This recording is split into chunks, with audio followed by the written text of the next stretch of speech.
The same के बाद देखो कंजक्शन के तौर पे एज या दैट का प्रयोग होता है। मतलब एज का प्रयोग तब होगा जब एज के बाद वर्ब नहीं होगी आगे। देखो, this is the same dog as mine. As के बाद माइन है और माइन पजेसिव प्रोनाउन है, तो इसके बाद कोई भी वर्ब नहीं है। एज के बाद कोई वर्ब है क्या? नहीं है। तो फिर यहाँ द सेम के बाद एज का प्रयोग होगा, वहां पे वो दैट करके दे देंगे तो फिर गलत हो जाएगा। She goes to the same school as her sister. तो यहाँ द सेम के बाद अगर यहाँ दैट लगाया तो रॉन्ग है, एज का प्रयोग होगा, क्योंकि एज हर सिस्टर इसके आगे कोई वर्ब नहीं दे रखी है। एज के बाद एज लगाने के बाद कोई वर्ब नहीं है। अब देखो, द सेम के बाद कंजक्शन के तौर पे हम दैट का प्रयोग कब करेंगे? जब वर्ब होगी। This is the same book that I wanted, है ना। ये वैसी बुक है जैसी मैंने चाही थी। वांट मतलब चाहना होता है। तो देखो, दैट के बाद वांटेड क्या है? वर्ब है, तो फिर यहाँ दैट का प्रयोग होगा। इसमें देखो, इसमें भी द सेम है, इसमें भी द सेम है। दोनों में फर्क इतना सा है, एज के बाद कोई वर्ब नहीं है, दैट के बाद वर्ब है।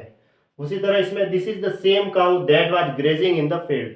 तो द सेम के बाद दैट का प्रयोग हुआ क्योंकि आगे वर्ब दे रखी है ग्रेजिंग, तो फिर यहाँ दैट आएगा ऐसे। This is the same house that was burgled last night. देखो, द सेम के बाद दैट का प्रयोग हुआ क्योंकि बर्ग क्या? वर्ब है, चुराना, चोरी हो गई, ठीक है। This is the perhaps the same dog, this is perhaps the same dog that beat her. देखो, द सेम के बाद यहाँ पे दैट का प्रयोग हुआ, अगर यहाँ एज लगाता तो फिर गलत होता, क्योंकि दैट के बाद वर्ब है बीट। बीट वर्ब आ गई, तो वर्ब आ गई तो फिर यहाँ द सेम के बाद कंजक्शन के तौर पे दैट आएगा, न कि एच। ऐसे, हर wife she was returning from market. तो फर्क दोनों में से इतना है, द सेम के बाद कंजक्शन के तौर पे या तो दैट लगाना है या एज। अब एज लगा, एज की जगह वो दैट करके देंगे और दैट की जगह एज करके देंगे तो भी रॉन्ग है। दैट का प्रयोग तो तब होगा जब उसके बाद कोई ना कोई वर्ब होगी, जैसे आगे वांटेड वर्ब दे रखी है, दैट के बाद ग्रेजिंग वर्ब दे रखी है, दैट के बाद वर्ब दे रखी है, दैट के बाद बीट वर्ब दे रखी है, तो फिर यहाँ दैट का प्रयोग होगा। अब इसमें दैट का प्रयोग नहीं हुआ, अगर यहाँ दैट का प्रयोग हो जाता तो फिर रॉन्ग हो जाता, यहाँ फिर मिस्टेक होती। द सेम के बाद यहाँ एज का प्रयोग क्यों किया? क्योंकि आगे माइन के, यहाँ एज के बाद आगे कोई वर्ब नहीं है। जैसे एज के बाद यहाँ हर सिस्टर है, आगे कोई वर्ब नहीं है, इसलिए यहाँ एज का प्रयोग किया। अगर यहाँ दैट का प्रयोग करते तो फिर यहाँ रॉन्ग हो जाता, वहां पे स्पोर्टिंग एरर मानी जाती है। ऐसे है, ठीक है।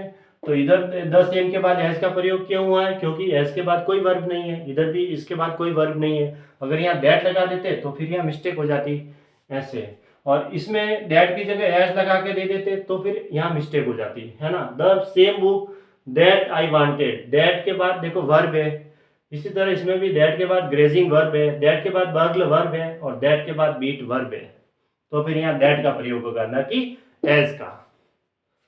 अब बिकॉज सिंस एज ये ऑलरेडी किसी कारण को दर्शाते हैं। अब बिकॉज का मतलब क्योंकि, वो कारण दर्शा रहा है, तो उसके बाद वापस इसके बाद देयरफॉर यानी इसके लिए सो या दस का प्रयोग नहीं करना है।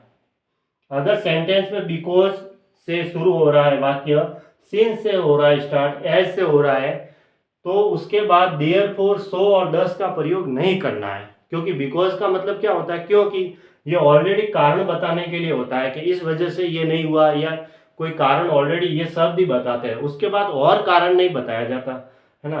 कारण बताने के लिए इसका इस्तेमाल कर लिया गया है, तो इसके बाद देयरफॉर सो और दस का प्रयोग नहीं होता है। अगर ये करके दिया जाता है वाक्य में देयरफॉर सो या दस, तो फिर वहां पे मिस्टेक, स्पोर्टिंग एरर मानी जाएगी।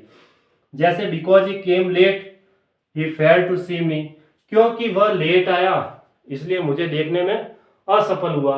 तो यहाँ देयरफॉर लगा के दे देते हैं, because he came late, because he came late therefore, तो फिर यहाँ देयरफॉर में मिस्टेक होती, मैंने यहाँ देयरफॉर हटा दिया, देयरफॉर नहीं आएगा, ही फेल्ड टू सी मी ऐसे। तो ये सेंटेंस सही है।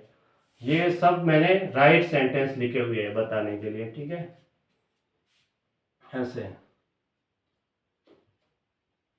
तो बिकॉज के बाद देखो, यहाँ देयरफॉर अगर करते हैं, therefore he failed to see मी, तो फिर देयरफॉर वो रॉन्ग होता है, इसलिए देयरफॉर को नहीं लिखा है, क्योंकि देयरफॉर आएगा ही नहीं, ठीक है। देयरफॉर सो या दस का प्रयोग, बिकॉज सिंस एज के बाद देयरफॉर सो दस का प्रयोग नहीं करना है। As he is a perfectionist, he always insist on regular practice, ठीक है। अब यह एज से शुरू हुआ है, तो फिर यहाँ सो का प्रयोग नहीं होगा। अगर यहाँ पे सो ही ऑलवेज लिख देते तो फिर रॉन्ग हो जाता। ये अब सही लिखा हुआ, ही ऑलवेज इंसिस्ट, इंसिस्ट आएगा ये, है ना, insist on regular practice. Because he disobeyed the law he was punished. अब बिकॉज आया है तो फिर यहाँ सो और देयरफॉर का प्रयोग नहीं होगा, तो यहाँ नहीं कर रखा है, सिर्फ कॉमा लगा के आगे सेंटेंस है। अगर यहाँ में देयरफॉर ही वाज पनिश्ड तो फिर रॉन्ग हो जाता, क्योंकि तो लिखा हुआ, बिकॉज तो ऑलरेडी आगे आ गया, तो आगे और देयरफॉर नहीं लिखा जाएगा ऐसे, तब ये सेंटेंस सही है ऐसे, because he disobeyed the law he was punished ऐसे, ठीक है। या इंसिस्ट ऑन आएगा, इंसिस्ट ऑन रेगुलर प्रैक्टिस।